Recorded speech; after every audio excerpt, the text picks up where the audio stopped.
में लिखे हुए दान तो आपा करा परंतु दान आपने करनु आवे ही कोई गंगा सागर गया भाई बोले गंगा सागर जाओ जने कहीं करो आपनो टारगेट है भिखारी बोले गंगा सागर में भिखारी मिलसी आपनो टारगेट है अपन टारगेट लेकर के जावा कि बट जाकर के अपन भिखारी में देवा यहां में टारगेट क्यों लेकर के जावा भारतवर्ष ने आजाद हुआ नहीं तो समय हो गयो और 20 समय से नहीं राजा हरिश्चंद्र के समय से परंपरा चालू आई है दान करो इतो दे दियो फिर भी लोग अमीर को नहीं हुए फिर भी लोग लिए ही जा रहे हैं मांगे ही जा रहे हैं जब फिर किया तो कद परंपरा खत्म हुई कद भारतवर्ष से भिखारी खत्म हुई क्यों क्योंकि भारतवर्ष का लोग कभी भिखारी में खत्म करना चाहिए और क्यों कौन सा खत्म करना क्योंकि आपने दान करनो आवे दान कर दिया काला तिल को और काला तिल का ज्ञान का दान लाखों करोड़ों रुपया का मकर संक्रांति का टाइम के मायने दान कर दियो जावे और मैं लाखों करोड़ों रुपया सड़ा में धूल में चला जावे कोई आदमी का काम तो नहीं आवे अरे बताओ मैंने दान करना ला थे सब लोग कहीं पे काला तिल का लाडू खा लियो कहीं खाओ कहीं कहीं पे काला तिल का लाडू जब आपा नहीं खावा जब आपा दूसरा नहीं किया देव किया खाई बड़ा बाजार के मायने काला तिल का लाडू मिल रहे यदि हट कोई ने बिजनेस में तो मैं पूरा मत मान गयो परंतु मैं एक बात बताऊं बड़ा बाजार में काला तिल का लाडू मिल रहा मैं एक दिन भी लाडू ने ला करके बिना फोड़ियो तो मायने काई नहीं बैठा है गोबर कणी फोड़ करके देखो भी लाडू ने भी लाडू पे मायने गोबर या काई तियां लिया वाली सुगली चीजा मायने रेवे ऊपर से खाली बिना लपेट देवे तिल ये काला तिल काईटा इंडिया से आवे कि काईटा चाइना से आवे राम ही जाने यहां ला काला तिल जका के हाथ लगा देवे तो हाथ काला हो गया मारवाड़ी में एक बात बोलिया करे बोले कि लाडले जन्म में काईटा की का काला चाबिया सुनेड़ी नहीं आ बात हैं लाडले जन्म में काईटा की का काला चाबिया जगाओ आपा बार दूध पावा अरे आज आपा यदि कोई ने काला चाबुआ हुआ ना तो वो इस जन्म में तो भिखारी है अगले जन्म में और दूध पाई ये वास्ते आप भारतीय लोग ये तिल का दान कर करके और हमेशा नया भिखारी ने पैदा कर रहे हां अपना दान करनो आवे मेरी बात हो सके गड़ी लागे परंतु मैं थाने यही बात बोलूं कि दान यदि करनो है ना तो दान करनो सीखनो चाहिए बोधी गाय बामण ने दी जो ठंडाई का पीसा कुल लागे मरण जियान की एक गाय हुए बा घर के माई ने मर्जी वाली एक काम करो पंडित जी ने बुला लियो और पंडित जी ने बुला करके दे दियो देना के वास्ते देना के कारण से आपा ने पुण्य मिल जी मरी को पंडित जी के घर के माई ने उठा ले जी देखो खर्चो भी को लाग जाए यार की नींद रात करके दान मत करया करो भाई सगड़ा के घर में ठाकुर जी की कृपा से सब कुछ है यान का खोटा दान करना से कोई भलो नहीं है 1000 आदमी ने भोजन करना को संकल्प लियो मत ना 10 आदमी ने भोजन कराना को संकल्प लियो परंतु बढ़िया भोजन कराना की नीत रखो खराब चीज मत दो ना यान की एक कंबल बांटी है नेताजी का नाम बोलिए सर सेठ जी नेताजी ने कोई एक व्यक्ति बोले कितनी कंबल बांटी बोले 1000 कंबल बांटी अरे 1000 कंबल बांटी बहुत बढ़िया आदमी है कैसी कंबल बांटी है बा कामड़ा यान की रेवे काईटा 30-40 रुपया में कटे मिलती उसी या तो भी ऊपर ढकी से या माथो ढकी से काई काम की ज्ञान की कामड़ा विचार करो अपन लोग कंबल बांटा कोई मैं क्या 1000 को संकल्प भी मतलब मैं 5 कंबल देनी है मकर संक्रांति के टाइम में पर यान के देवला झका कोई व्यक्ति ने दे दी भी घर में कम से कम 5 साल तक भी आदमी ने कभी कोई सा कंबल लेना की आवश्यकता नहीं अच्छी चीज देओ ना श्रेष्ठ चीज देओ ना बढ़िया चीज दे महाराज खाते को घणाई आवे मेरा घणाई आवे पर मेरे घर में जाकर के स्टॉक देखो मैं आईडी चीजा पड़ी है मेरे की काम आवे को नहीं थे दे करके और थे या बोल दियो हो मैं तो दिया मैं की काम नहीं आवे ऐसे पेड़ नड़ा और वस्त्र आभूषण ऐसे का चीजा लेनी पड़े बोल खरीद कोई चौको देवे जने तो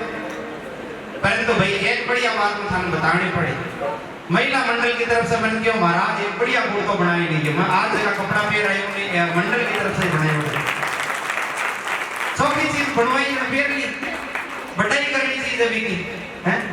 हे सगला भागवत बनसाई जो भगवान से के गोपाल बोलिए कृष्ण कन्हैया लाल की थोड़ा हास्य भी थोड़ा विनोद भी थोड़ी कड़वी बातें भी थोड़ी मीठी बातें भी मैं तो भाई कोई काम करूं समाज में जागरूक करना को आज रिश्ता के मायने रहूं के चीजें यान के देखूं खराब जो मन में भाव आवे तो मैं कथा भागवत के माध्यम से बताई दूं कि भाई ये यान ला काम नहीं करना प्रातः काल सुबह सुबह प्रभात फेरी करा बीटीएम के मायने लोग यान की सेवा देवे सड़कों के ऊपर के मायने एक तल्ला दो तल्ला से पैकेट बनाए कचरा का रोड़ा पर फेंक देवे अट यदि कोई विराजमान हो तो हाथ जोड़ो भाई यान ला काम भुगत्या करो मैं प्रभात फेरी कराना मांगे पगा के मायने आवे थाने काई मिले कोई लोग यान का भी सज्जन है जगह आपका डागना से जो पुष्पां की वर्षा करे मैं क्यों पुष्प नहीं फेंको तो कोई बात को नहीं परंतु कम से कम कचरो तो मत फेंका करो नहीं आपनो रीछड़ो आपनो गांव ओ खराब हो रहे वो गंदो हो रहे इन गंदो मत करो ना इन सुंदर रखो अब राम कथा श्रवण करके फिर सबरी के घर के मायने राम आया तो सबरी के घर के मायने राम की वास्ते आया कि वह हमेशा आपको आंगन बुआरती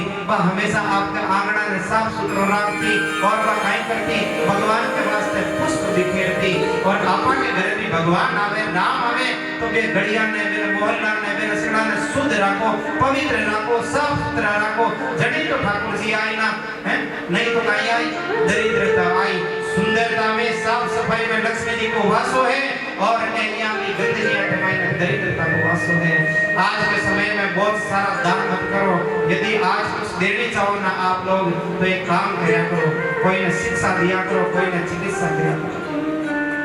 यदि दान देना है तो सबसे बढ़िया बात है आपने रिश्ता के महीने ब्लड डोनेशन का घना ही काम हुए हैं आपने रिश्ता की बहुत सारी संस्था है किको नाम बोलूं सगड़ाई करवावे आजकल तो बैंक महीने सहयोग किया करो रक्तदान किया करो कोई व्यक्ति जो मरणासन अवस्था के महीने आपके द्वारा दिया गया रक्त के कारण से बिना लाभ जीवे बिना जीवन दान में जीवे यहाँ को काम किया करो कोई श्रेष्ठ काम किया करो परंतु छोटा मोटा दान की बड़ा कोई नहीं फायदा नहीं पहुंचावे या राम कथा के माध्यम से मैं आप लोगों ने यही बात समझानी चाहूँ आज शंकर भगवान पहुंचा है कैलाश पर्वत के ऊपर बहुत सुंदर तरीका से गणेश जी कार्तिक जी सब कोई है कार्तिक जी भगवान से नाराज होकर के श्री शैलम में पहुंच गया और पीछे भगवान शंकर बैठा है और आज पार्वती मैया बहुत सुंदर श्रृंगार करियो है